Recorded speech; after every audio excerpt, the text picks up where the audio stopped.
পাকিস্তান এবং ইউএসএ তাদের খেলার কথা কি বলবো, মানে সুপার ওভার সেকেন্ড ম্যাচ যেটা সুপার ওভারে গড়ালো। এর আগে আমরা নামিবিয়ার খেলা দেখেছি ওমানের সাথে, সেটা সুপার ওভারে গিয়েছিল। যে বডি ল্যাঙ্গুয়েজ আপনি দেখুন ইউএসএর প্লেয়াররা যেভাবে যে অ্যাগ্রেশন নিয়ে তারা খেলেছে, পাকিস্তান চ্যাম্পিয়ন টিম, গতবারের রানার আপ তারা, ওভারঅল সব কিছু মিলিয়ে ইউএসএকেই মনে হয়েছে যে স্ট্রঙ্গার টিম, নিজেদের মাঠে খেলা সেই অ্যাডভান্টেজটা আছে, তবুও মানে ভালো খেলেই কিন্তু পাকিস্তানকে হারিয়েছে। অঘটন তো বলার সুযোগ নেই নিশ্চয়ই। না, আর আমার মনে হচ্ছে যে সাম্প্রতিক সময়ে যুক্তরাষ্ট্র যে পরিমাণ ভালো ক্রিকেটটা খেলছে, তো সেটা আসলে একটা বড় পাওয়াই হবে দলটার জন্য।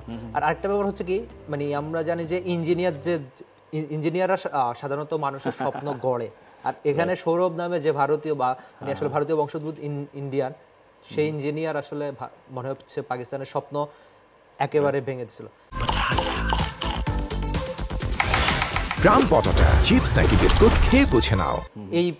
তিনি কিন্তু আসলে আন্ডার-19 ওয়ার্ল্ড কাপ পাকিস্তানের সঙ্গে খুব ভালো বল করেছিলেন, কম রান কনসিড করেছিলেন সেদিন জিততে না পারলেও আজকের ম্যাচে খুব ভালোভাবে জিতলেন। আর আমরা যেটা বলছিলাম, আজকে আসলে বাবর আজমের একটু মানে আক্ষেপ অপ্রাপ্তির দিন, আন্তর্জাতিক টি-20তে সবচেয়ে বেশি রান হলো তার, তো বিরাট কোহলিকে তিনি 2-এ ঠেললেন, কিন্তু আসলে দল হিসেবে পাকিস্তান ব্যর্থ। আর আরেকটা ব্যাপার মানে বলতেই চাই, সেটা হচ্ছে পাকিস্তান কিন্তু শেষ দিকে খুব ভালো বল করেছে।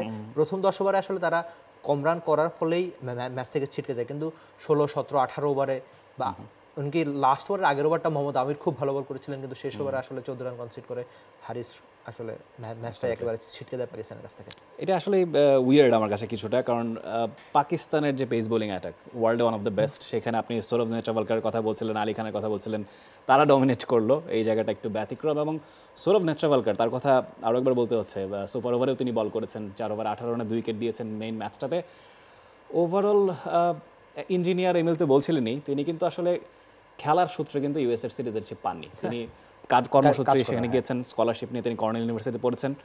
কে বলে আসলে পড়াশোনার সাথে খেলাধুলা ক্ল্যাশ করে? আজকালকার বাবা আমাদের এই কথাটা আর লজিক্যাল না। হারিস রফের কথা বলবো, 4 ওভারে 37 রান দিয়ে 1 উইকেট। হারিস রফ যে পেসে বল করে থাকেন, যেই লাইন লেন্থ, তার ভ্যারিয়েশন সব কিছুই আছে, তবুও আসলে সমালোচনা পিছু ছাড়ছে না। ওয়াসিম আকরামও তার ক্রিটিসিজম করেছিলেন।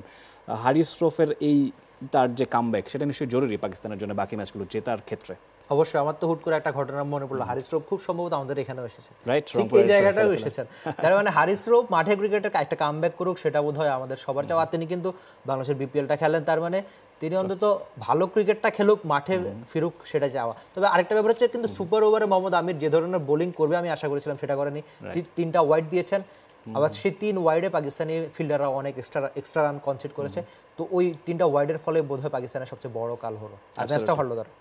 For more updates, subscribe to our YouTube channel and click on the bell icon. Follow us on Facebook and Instagram.